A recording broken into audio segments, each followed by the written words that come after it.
I had always decided that whatever I do, I will do it at the highest level.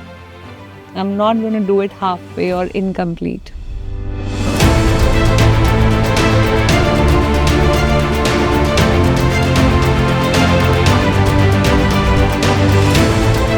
How did the sports and how did javelin and shot put come your way? One of my coaches said that I was better.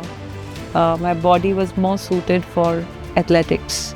You think India has an infrastructure for Paralympians or para-athletes? There are identified spaces, special para training centers. What are the learnings you had when you wrote your book? The journey of writing the book was revisiting my past. Can you help us understand what does your foundation do and how can others benefit through your foundation? So he says it's very important for us to teach persons with disabilities to have identified their sources of happiness.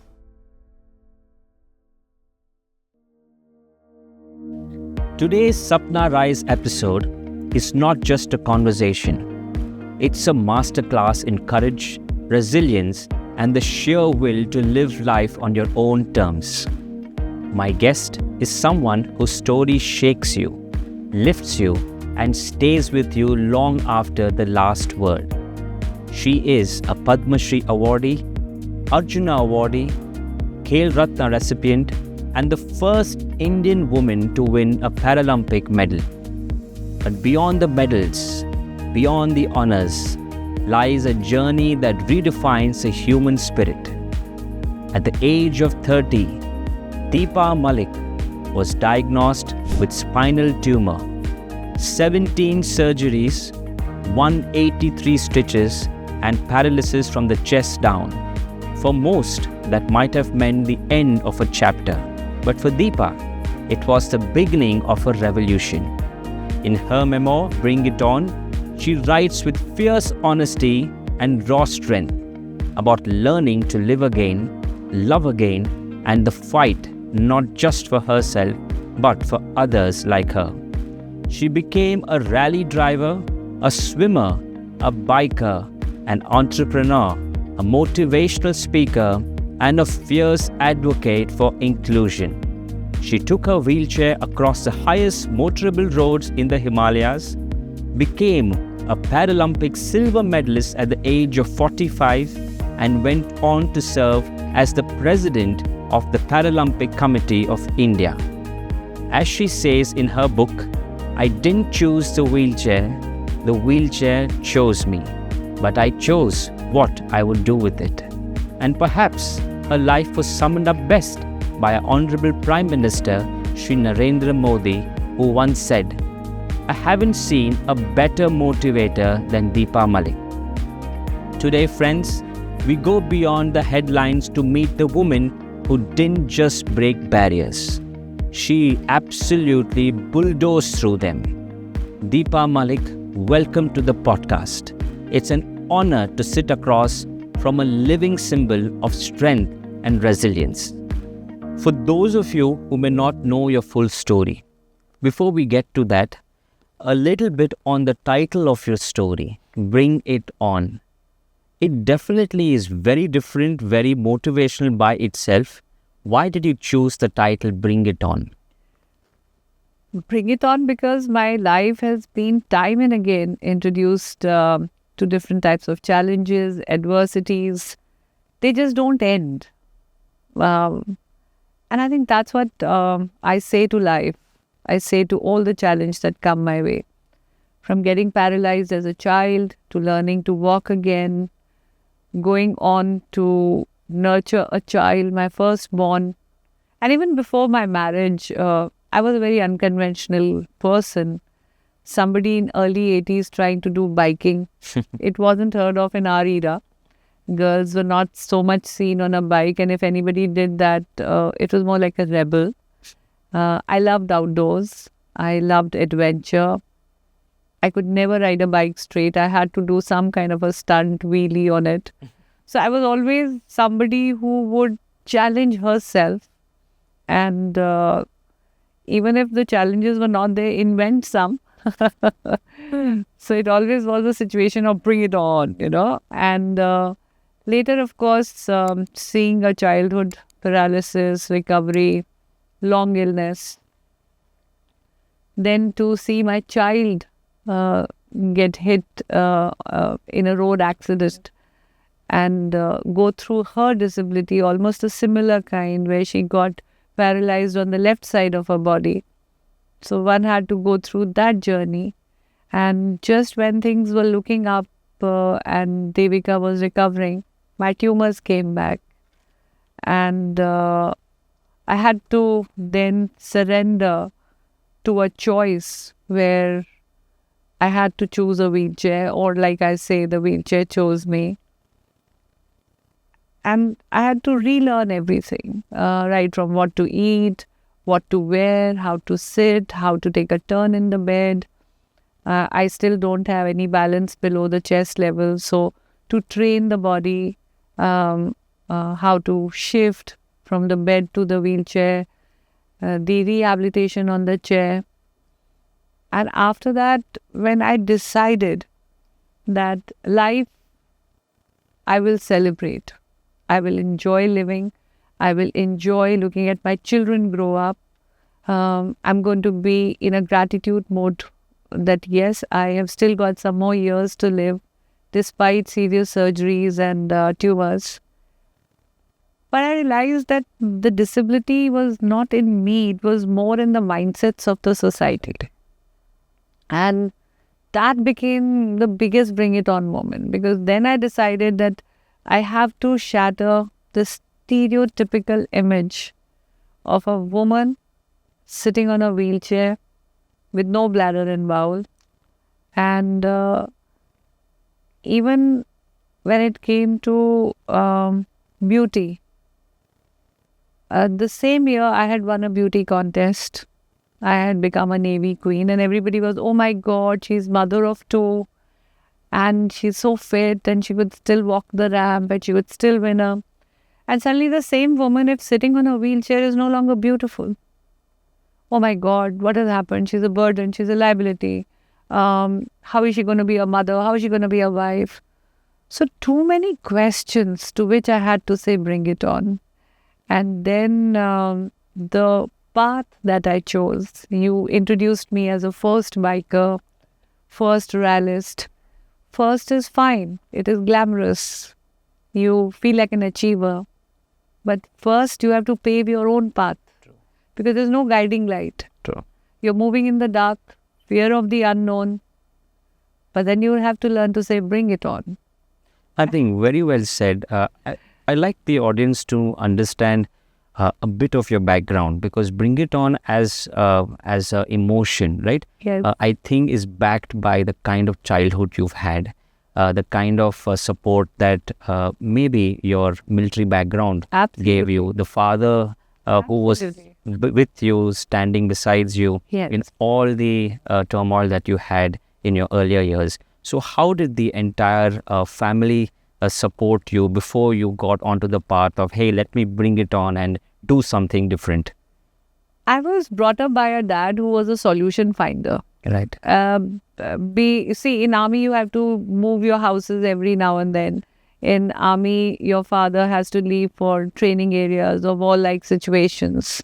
You have to, there is no fixed routine. You can be called for any duty at any time. So there's always an element of challenge. And whenever we moved houses, my father was always there choosing the biggest, most dilapidated bungalow and then repairing it and then, doing it up and then making it look so beautiful that people would say, oh my God, I wish we had taken this house. So my father was always the kind. He would never give up on any situation, be it small, be it big. He always had a solution for something. So, and I think that is something you inherited, I think. Something I subconsciously inherited. Okay.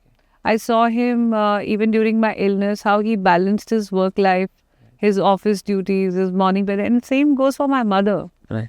Even my mother, she would adapt so quickly. She learned cycling. Yeah. because Papa had to go to office and she had to come to the hospital twice a day. And I think you mentioned in the book the way she would strap you on the Yes, cycle. because I didn't have balance. Balance. Yeah. I mean, that's really yes. courageous, I would say. So there was never a moment where I said, "Oh, what are we going to do? Oh, how is this possible?" It was always, "Bring it on, let's do it." So I think the family background Yes. is something that you inherited in a way that it gave you that attitude. Yes, that I think I spirit. was a very lucky girl child Right. who was never neglected for her gender or for her disability. Right. Whatever was the financial constraints, whatever was the limitations of my father's job, yet they did the best for me. And it reflects on the way you're living your life today. So kudos to the entire And family. I think that was my nursery of learning. Right. Maybe Almighty gave me a set of parents Right. who taught me the right way of parenting. Right. Because even I had to bring up a child in disability. So one thing I have learned, the basic rule of parenting is to lead with an example. Wow. Your children will never be what you want them to be. Okay. I have learned from my life that your children will only be what you yourself are. Yeah. So I think motherhood was also a huge. It's a bring it powerful on. journey, of course. It was a huge bring it on moment for me because I said, oh, if my life is going to be on a wheelchair and in this body, Right. which is so difficult, but I'm not give my children, the legacy of sadness or inferiority complex or to feel different. And especially when I had to bring up Devika, Right. because she also had to overcome her challenges of her disability. She's also done a wonderful job. I think life comes back to full circle, which we'll Yes. come to a little bit more in terms of how she too Yes. participated and also is a medalist. But before we get there, ma'am, one thing important for all of us to know is the mindset. I would like to draw everyone's attention to the mindset that you carried. So when you got diagnosed at the age of 5, right? I'm sure at that age, you wouldn't really know what's happening around. But the mindset in terms of there's something different about, you speak about the body being a little bit lethargic, you speak about it being a little bit weak, you were always a bubbly kind of girl doing a lot of things outdoor, but then suddenly the body took a turmoil. Yes. So what was the mindset and how did you develop the mindset at the age of 5, which really has taken you to what you are today? At the age of 5, I did realize that there is something wrong with me and I am not able to walk. And obviously the visits to the hospital and a long stay at the hospital. But one thing I learned very early was attitude of gratitude. Oh, wow. Okay. Because I knew my parents were working beyond their capacity and beyond their resources to keep me alive.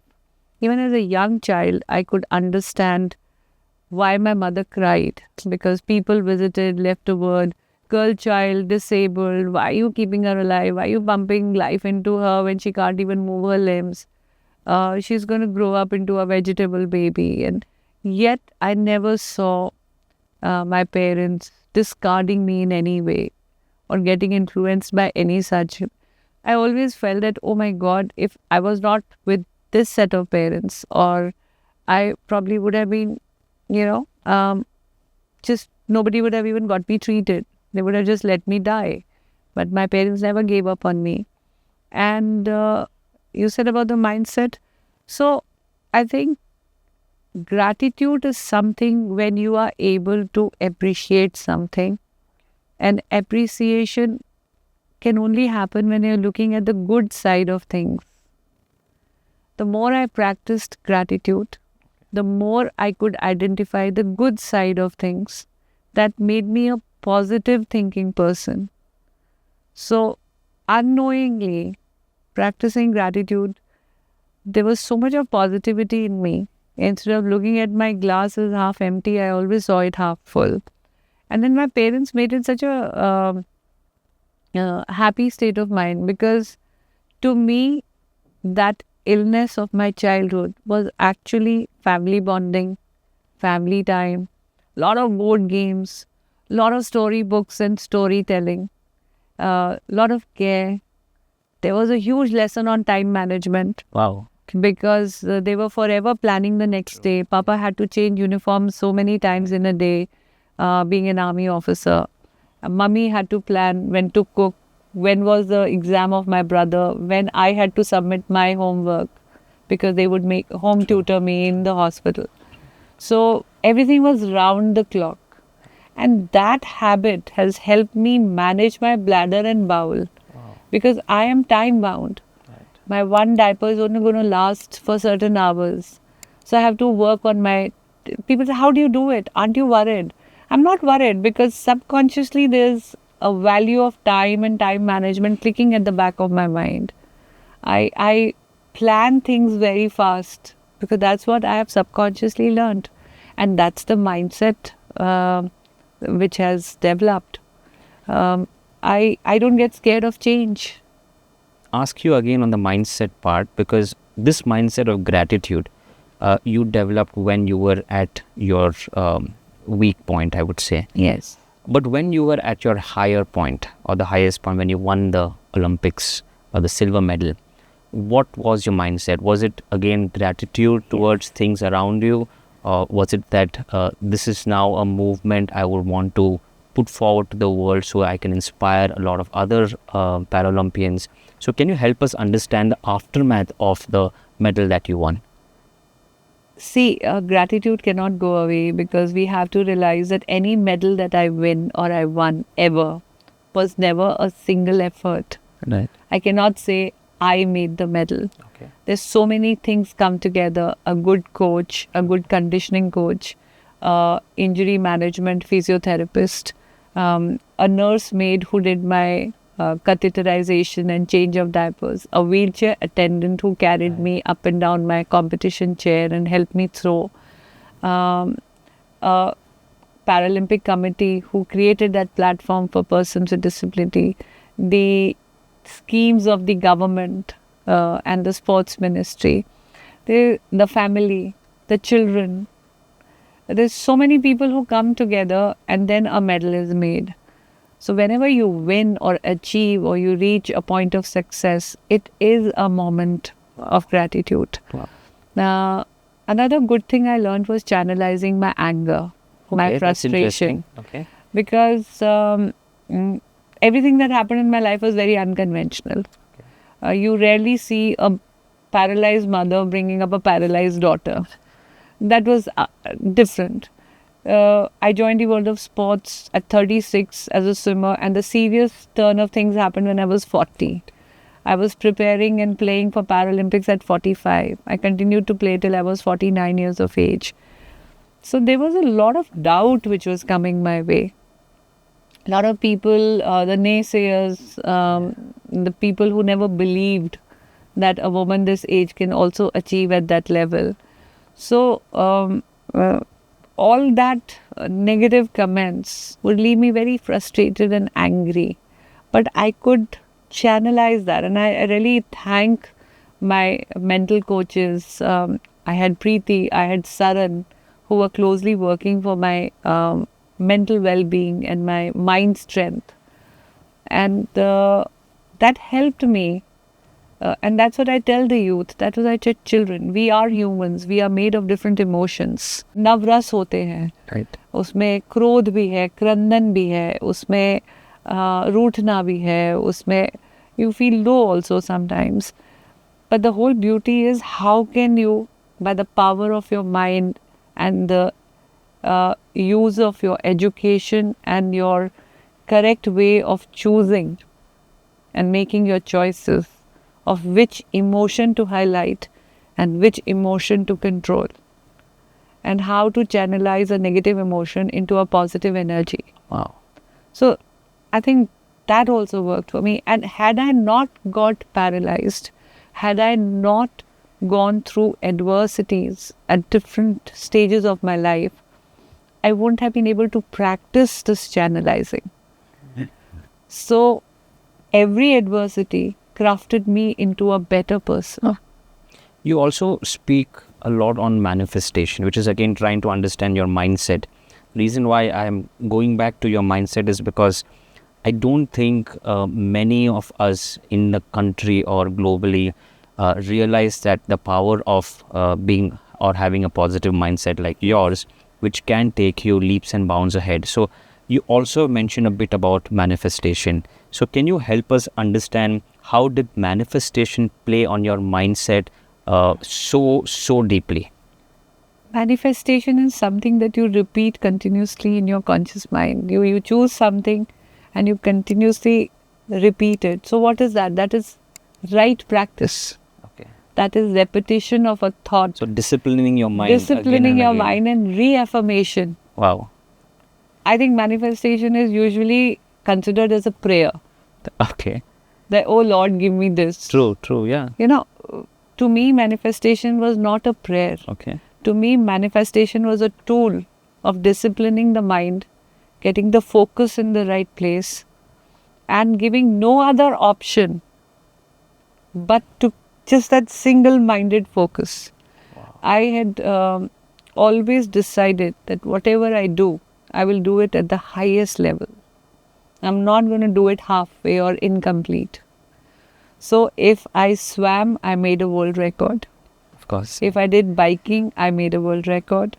If I drove on the highest motorable roads, made a world record. If I played to win one of the highest sporting events medal. So, manifestation to me is to strive for excellence and perfection.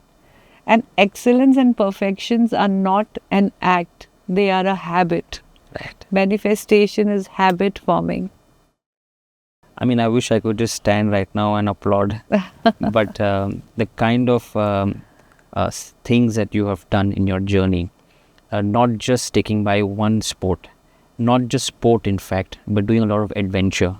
Yes. I would like all of us to also know from you, how did you get to the idea or the concept of, sports with shot put or javelin? Mm-hmm. Of course, we've read about your adventures on the biking side of things, where you're always interested in riding a cycle, and then yes. your love for wheels, which I think you manifested also. Yes. But how did the sports and how did javelin and shot put come your way? When you say manifestation, sure. I think manifestation also helped me be so focused to find solutions to every obstacle that came, because the end journey was decided. Right. I will ride a bike. Okay. I will drive.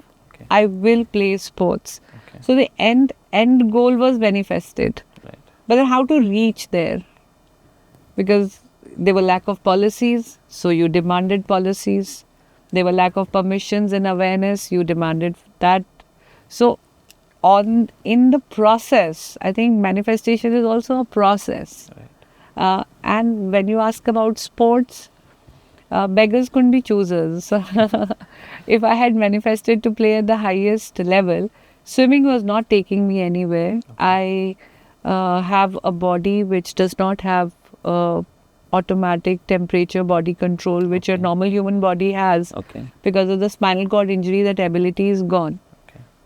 So the doctors said that if you are practicing in cold weather, in cold water, you may end up having cardiac arrest, or it would increase spasticity. You get spasm, and as a spasm comes on your lungs and your heart, it can be a dangerous situation.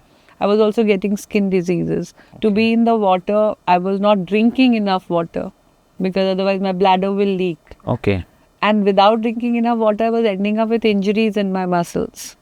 So swimming, despite all my manifestations, all my energy, all my discipline, my focus, my hard work, I would not have achieved the highest level.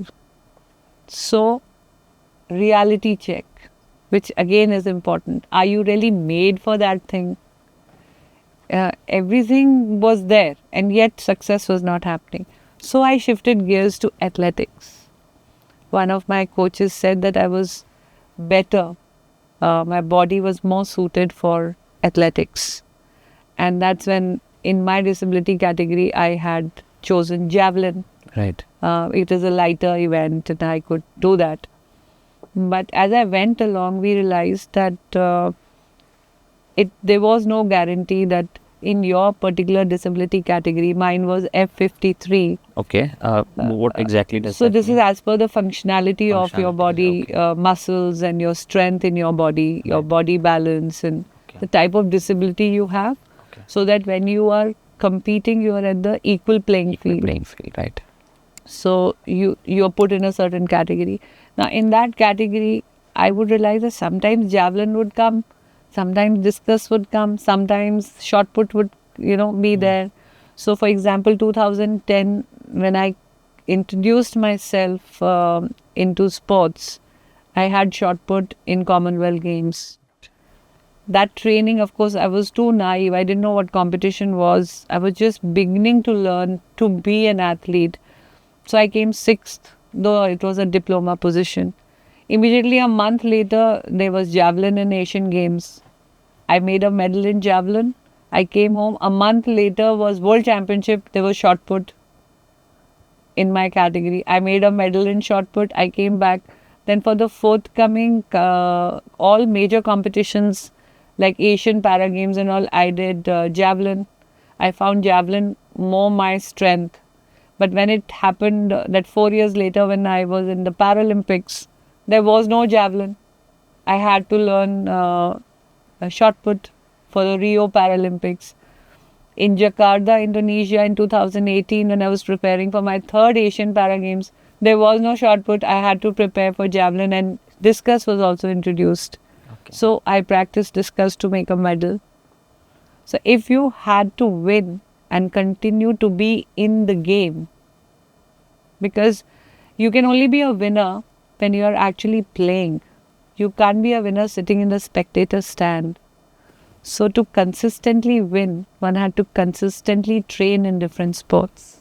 So you think that being a Paralympian or a para-athlete, when you look at a normal athlete with all abilities, para-athlete has to work, of course, more on the body, more on the mindset, but because of the different sporting options, he or she has to keep on changing in order to see what suits best. Yes. Do you think that is a disadvantage or an advantage when you compare to an athlete who knows from day one, I will only be doing the javelin for years together? So I never use a negative connotation ever. Right. I never say it's a disadvantage. Right. I say it's an advantage because it puts us to more challenge. We become more resilient. We Wow. become tough in our mindset.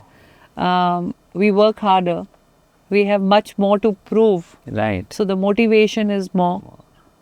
So I will take it that way. And with all due respect to my able-bodied and my regular Olympians or the persons without disabilities who are athletes and playing, I work twice harder than them because they could get up at 6 a.m. and by 6:15 they could be in the Right. field. For me to be in the field at 6 a.m., I had to wake up at 3:30 because I had to first drink water, do my drills, do the Wow. catheterization. There is an anema process of passing stool, pass stool, because if I'm applying, there were so many times when I'm in the gym or when I'm doing my bench press or I'm doing my weightlifting trainings or my medicine ball throw, which is a 8 kg ball and you're applying pressure and you're throwing that the stool leaked out of my body.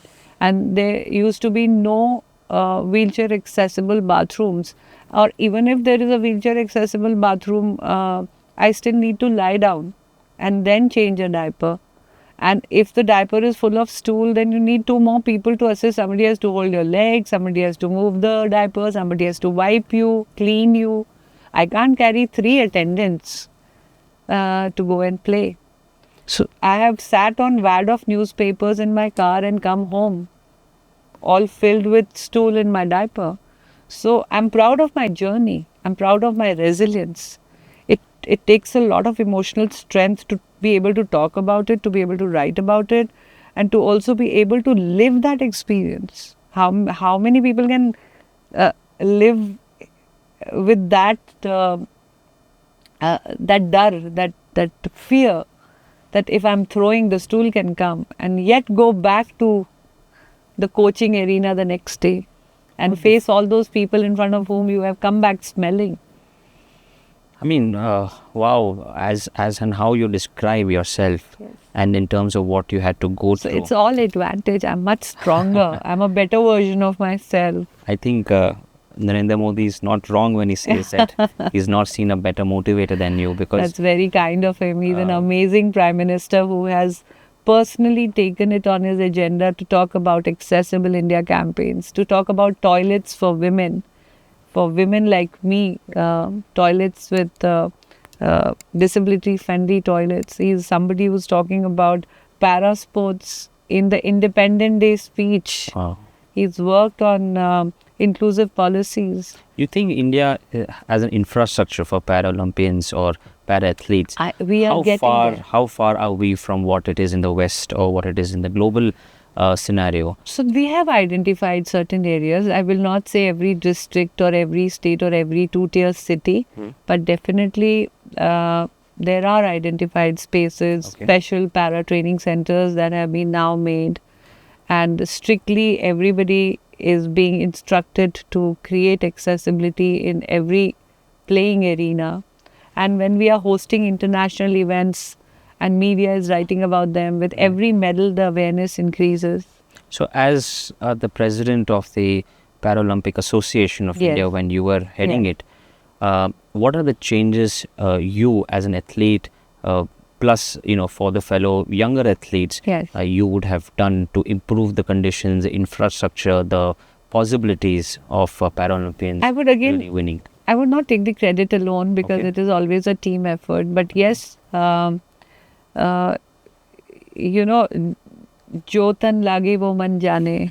You know where the shoe pinches. The Yes. wearer knows where the shoe pinches. Absolutely, absolutely. So I did understand that what were the basic needs, because I was a athlete in the most severe disability playing, and having played with my athletes for fellow athletes for almost 12, 14 years. No, in fact, 17 years before I actually became.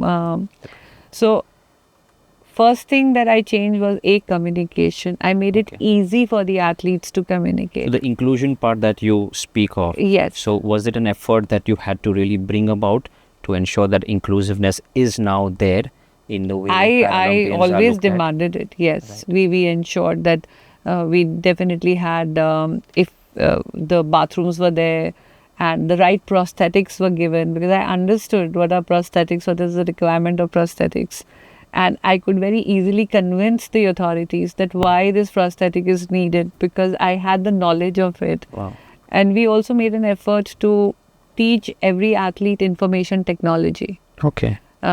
Most of my athletes came from rural backgrounds. We encouraged them to use smartphones. We encouraged them to use computer technology so that they could be connected on the Zoom. For example, when I took over, COVID set in. Right. And I had a Tokyo Paralympics coming. I mean, it was a huge challenge. So we taught all the athletes to come on Zoom. We created webinars. We had interactive sessions. We converted all the study material which is available online in English into regional languages. We even worked on Braille for persons with when- visual impairment. When we're hearing all of this, the kind of effort that goes into preparation, Yes. one is as an athlete yourself, Yes. and then when you are on the other side of the table, when you're enabling other athletes, I think the preparation is much more larger. So see, I always say that when I went to Rio, I won 1 medal. But when I led the team to Tokyo, I won 19 medals. Fantastic. And when I led the team to 2024 Paris, I made 29 medals. Wow. And I could make 14 more female medals post my medal. So I'm very happy. I mean, it's again very, it's very ostentatious to use word I. It is never I, it is always a team. But we could make the right team to make the right things happen.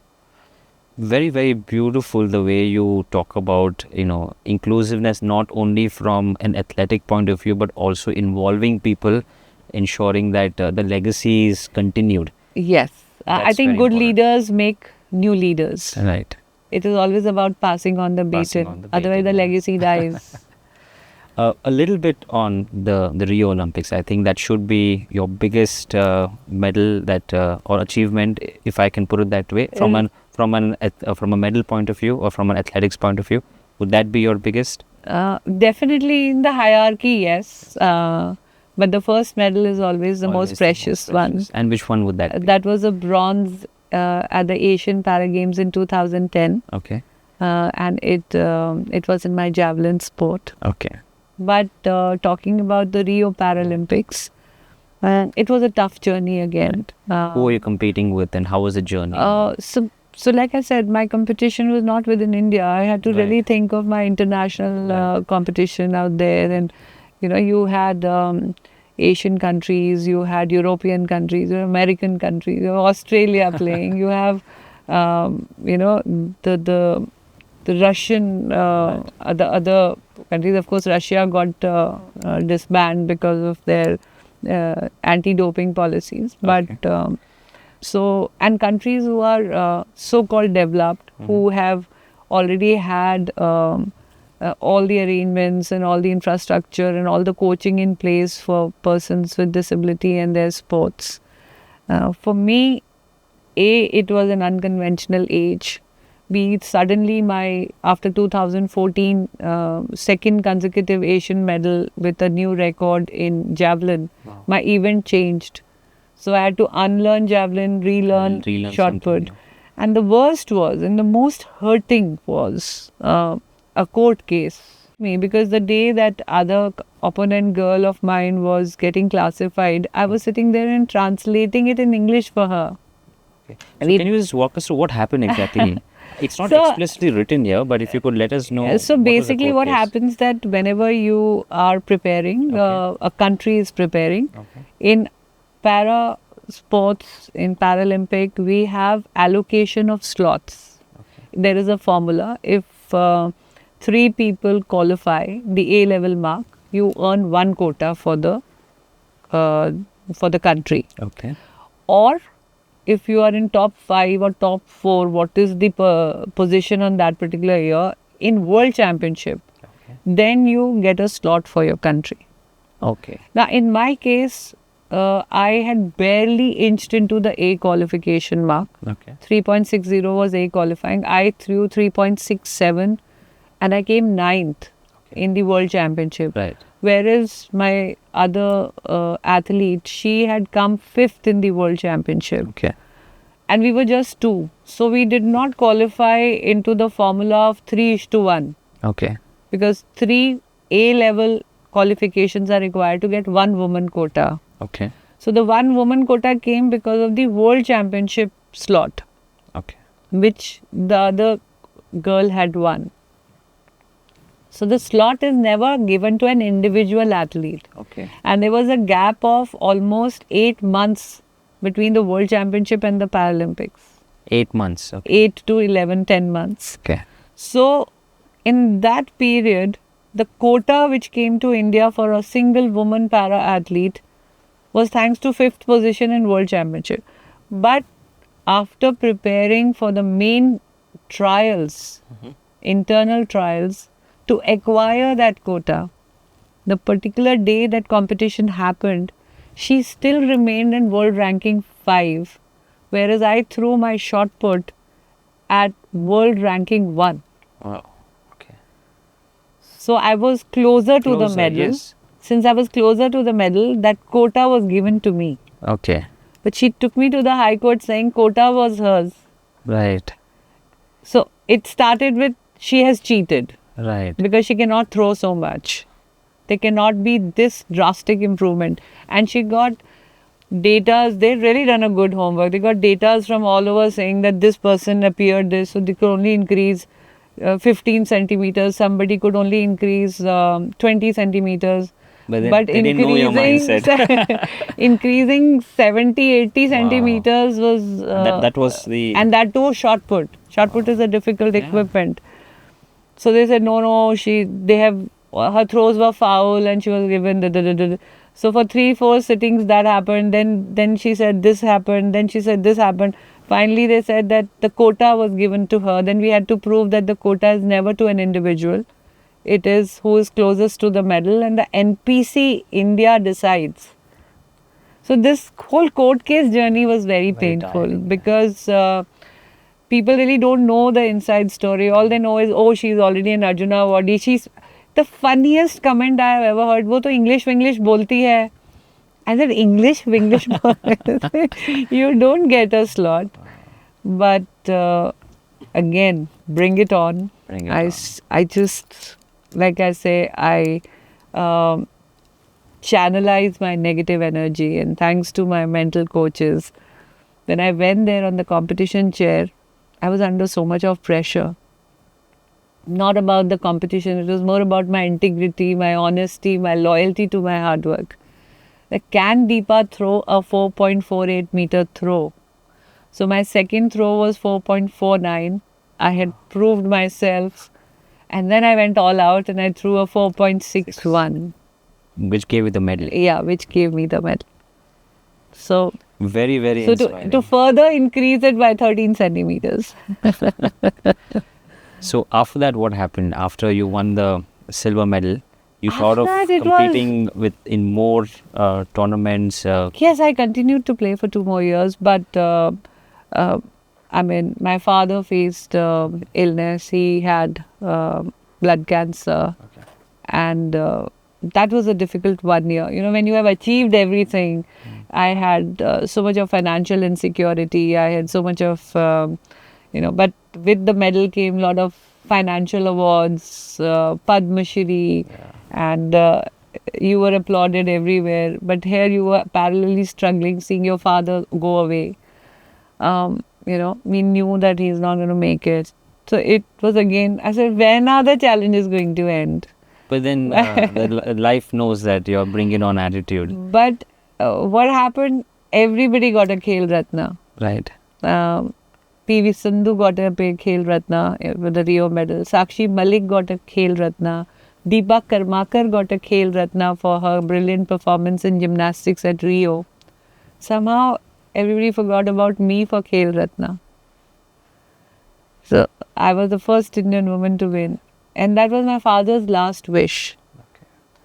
So, I think again, he kept me motivated. Even in his worst time of life, where he was slowly going towards death, he still kept the fire burning in me and said, Beta, Khel Ratna to lena hai. Khel Ratna zarur lena hai. So, I again prepared. I won my 3rd consecutive medal at Wind Javelin with a new Asian record. And then they had to give me a Khel Ratna. Which is the highest in the Which is sporting. the highest. So when 2012, when I won Arjuna Award and I was 42 years old, everybody said, go home. President picture. Retire at your peak. Retire. But I always say, never allow others to paint their colors in your dreams. Wow. Very well said. Very well said. And that's what is manifestation. Make your own dreams, paint your own colors in them with your self-confidence. Shut the noises, which are negative ones, but always be open to learning. Wow. I've learned, continue to learn, and I'm always hungry to learn. Speaking of learning, we've seen your journey, your story as an athlete. A little bit on the book. What are the learnings you had when you wrote your book? This is your first book that you have written, and I'm sure that a lot of books you'll be writing. I'm glad you asked me this. Not very many people have asked me this, honestly. The journey of writing the book was revisiting my past and I think tweaking or redeciding my reactions to certain situations. Okay. Though I have penned them down honestly, Right. but I forgave a lot. Okay. I was carrying a lot of anger towards a lot of situations, Okay. somewhere suppressed. Okay. But writing a book and having gone through my own journey of learning, now when I was writing about a Deepa 25 years ago, Right. this Deepa 25 years later understood that everybody goes through their respective journeys. Right. Everybody must be in their own circumstances, in their own life learnings. Right. Maybe they were not as blessed, as evolved, as learned. Uh, Instead of being angry, I actually felt sorry that they were not even aware, they were ignorant towards how to treat a person with disability or how to accept disability. So it was a journey of forgiving people while I wrote. While you wrote the book, it made you feel more light, made you feel Yes. having a There different was purpose. so many part of my life which I wasn't ready to go to. Okay. I made sure that, whatever were the demons around it were destroyed. Because And I owe a lot to Soni. okay. Yes, Soni Sangwan, who's my co-author. Right. It was really a pleasant experience sitting with her and altering things, writing it, choosing the right way to write it. Because my story is so. No, which it is has why, so many as a memoir, Yeah. this is not a small book. It's a 300-page book, Yeah. which signifies that so much has happened in your So life. much has happened. You have a chapter on Reborn too, Yes. which talks about multiple times you've been able to, Reinvent. That's reinvent the why wheel. my children, my daughter has a tattoo of a phoenix bird. Okay. They always celebrate 3rd of June, the day I got Right. actually paralyzed. Operation गलत हुआ है, चलती भी गई थी, paralyzed हो गई. There's a lot of negativity which people try to put on that day. And I always throw a party, do a havan or do seva, go give out donations. I celebrate my 3rd of June because my daughters call it my phoenix birthday. Yeah. Speaking of, I think we've got a couple of more questions. I mean, I've got a lot of questions. I just want to continue this, but just a few more before we Yes. hit the rapid fire. I would like to understand, you spoke about giving back to the society, doing some donations, you mentioned pujans, seva. You run a foundation, Yes, wheeling happiness. Wheeling Happiness, and it's very apt when you speak about Yes. wheeling, right? It's not just about the wheelchair, but the progress. Wheeling is Absolutely. the progress is what I understood from what you Yes. spoke of wheeling. Can you help us understand what does your foundation do, and how can others benefit through your foundation? So, Wheeling Happiness was a brainchild of my daughter Devika, Okay. who has also overcome her journey of disability, and she has also gone on to be the gold medal winner in Khelo India Para Games and national championships. She has won international medals. She holds the record for 100 200 meters, the national record Wow. in her category of disability. She recently was at the Asian Para Games, Okay. and she's done psychology as a subject. Okay. She has won a lot of international awards as well because she works as a advisor in policy making at the Commonwealth Youth Council, representing the Commonwealth Youth Council at the United Nations. Oh wow. So Devika said that, Mom, there is something you must have done right. That you are a happy person despite your disability, and you made me a happy person despite my disability. It could have gone the other way, but you ensured. So, which means that you have identified the way to keep your soul happy. Because at the end of the day, every human being is the custodian of their soul. And why do we focus so much on the external bit? A bit of spirituality there. So, sitting on a wheelchair, automatic impression that a regular human person imbibes is that this person is a patient, this person is unhappy, this person is limited, this person is dependent, this person is bound. Whereas wheels to me are a sign of mobility, progress, movement.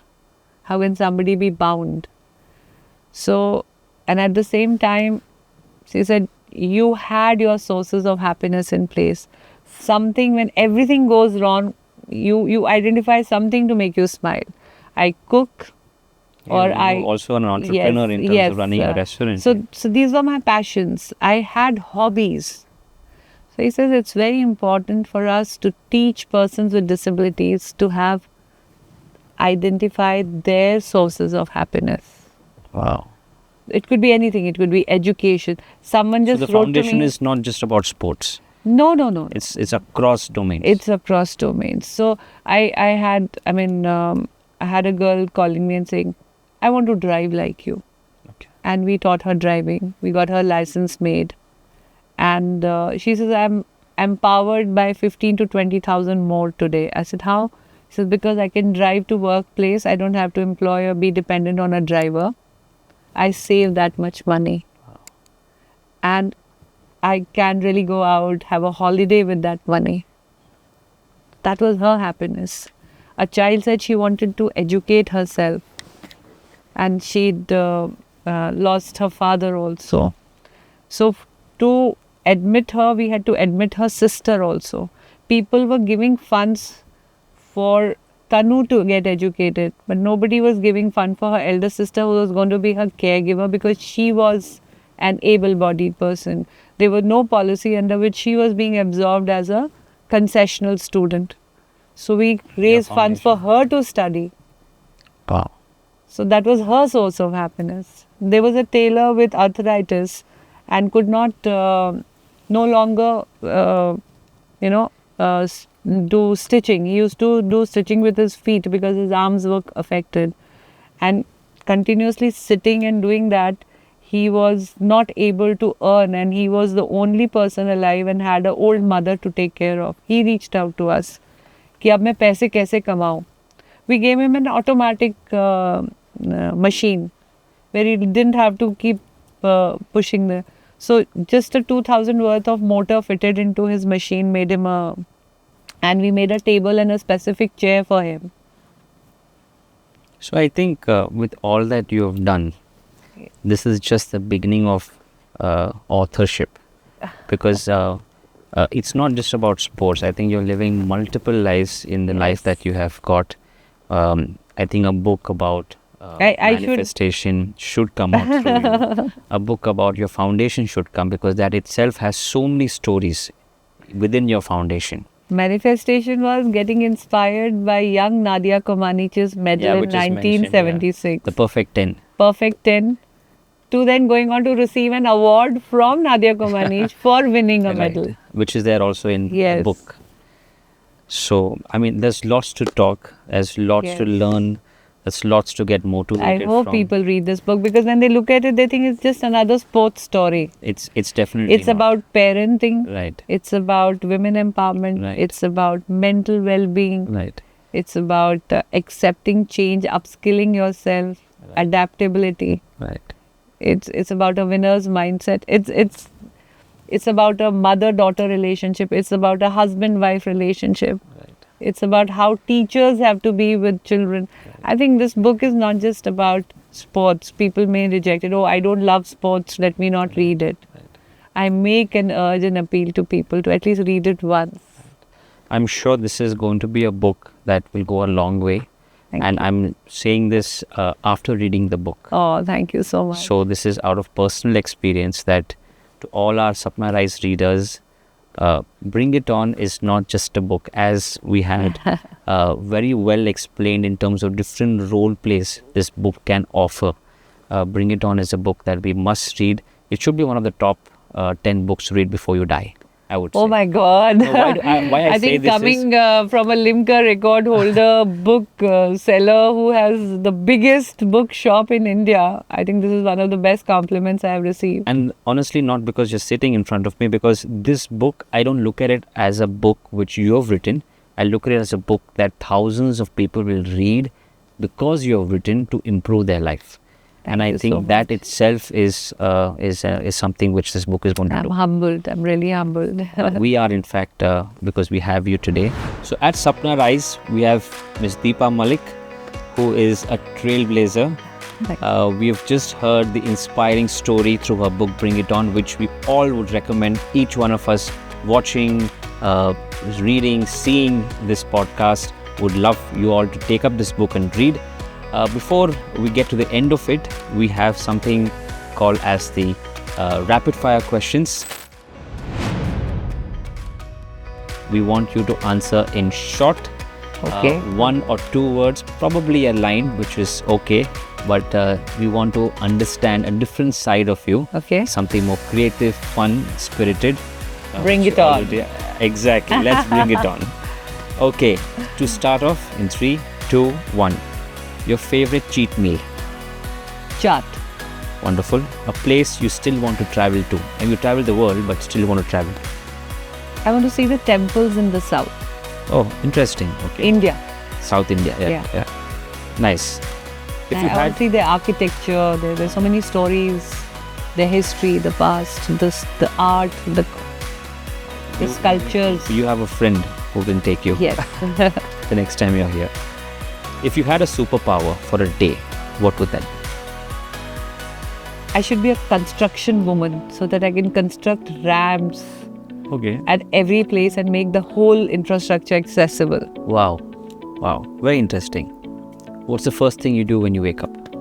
Pray to the God, the sun god, Okay. and thank him for showing me another light of the day.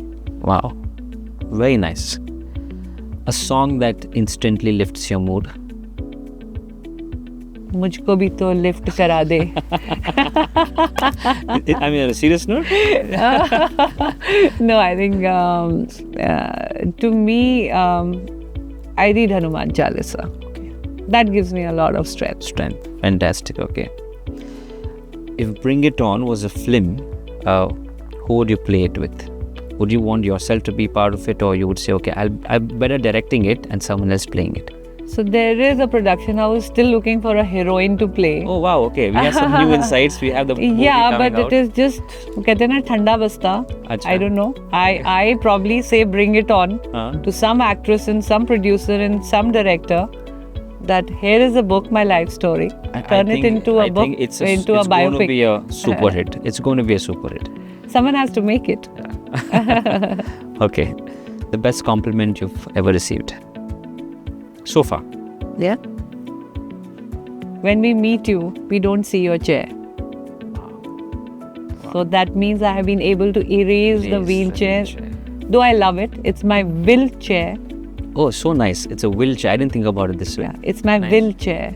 Wow. I love it. It's almost my body part, extension of my body. So, But when somebody says that when we come to see you, meet you, we see you, we don't see the chair, which means I have been able to create the right impressions around the use of wheelchair, that it is not a taboo anymore. wow. One athlete you admire deeply. Nadia Comaneci was my first love to sports.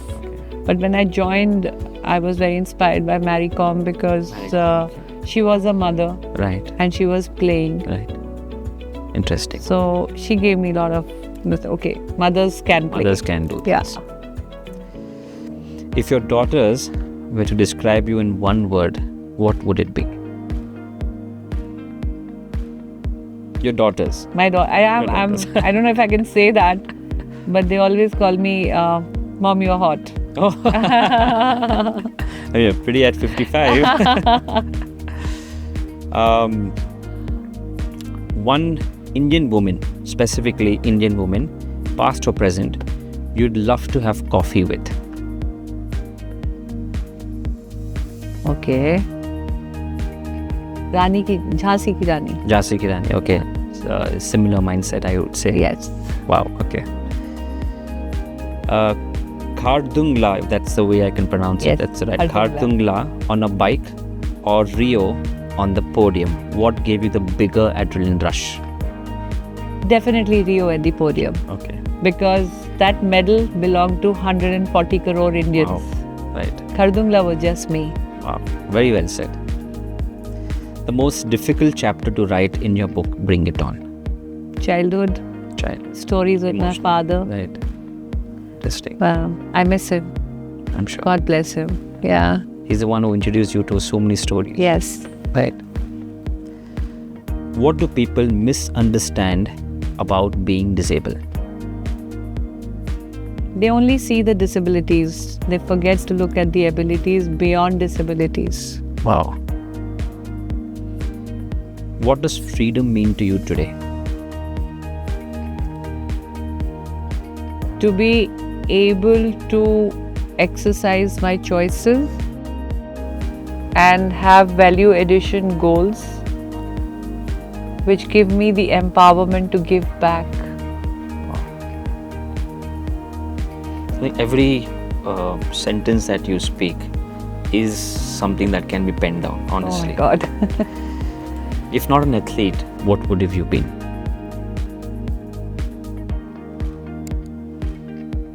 I was always the biker babe. Like a babe. Okay. Last two questions. One habit or ritual you can't live without. Lighting a lamp before I leave the house. Okay, that's nice. So you light a lamp in the prayer room. Yes. Wow. Every day, every time I leave the home. Wow. My name is Deepa, Absolutely. and my father always said it is always better to light a lamp than to curse the dark. So well said. The last question, Deepa Malik in 3 words. Okay. Happy. Okay. But this is difficult. 3 words.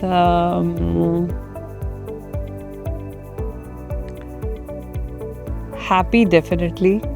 Good mother. Okay. Good citizen of the country. Wow. Very well said. Very well said. I think the last bit comprises everything, your achievements, your accolades, your recognition, what you want to do, what you want to impart, your I foundation. think it is a responsibility of every citizen to give back to their country in whatever little way. Where they can. I am doing my bit. Beyond me. You definitely are. Beyond me. Right. You are a citizen when it is beyond you. Right. For the country, for the land, for the state. It can be as simple as waste segregation, planting a tree. Right. You really don't have to win Olympic medals Right. to be the good citizen, or just obeying the traffic rules. Well, that's a wrap. We had a very short and very inspiring session. Thank you. Thank you so much to open your heart out. I think the last bit of it, the rapid fire, did definitely get us a bit more insight about the more fun side, the more creative side, the loving side of Mrs. Deepa Malik. She's been an absolute hero in India as well as in the world today. And Bring It On is a book that each one of us must take it, not just to know the story of Deepa Malik, but it's something that we all can learn and create a story for ourselves, for the world outside. So bring it on, take your copy, and trust me, you won't be disappointed. It's a brilliant, brilliant read. With that, thank you so much, ma'am. Thank For you. being part of Sapna Rise podcast. Thank you. It's an absolute honor, and I say this with all my heart. Thank you. Gratitude. Thank God you so bless you. much. Thank you.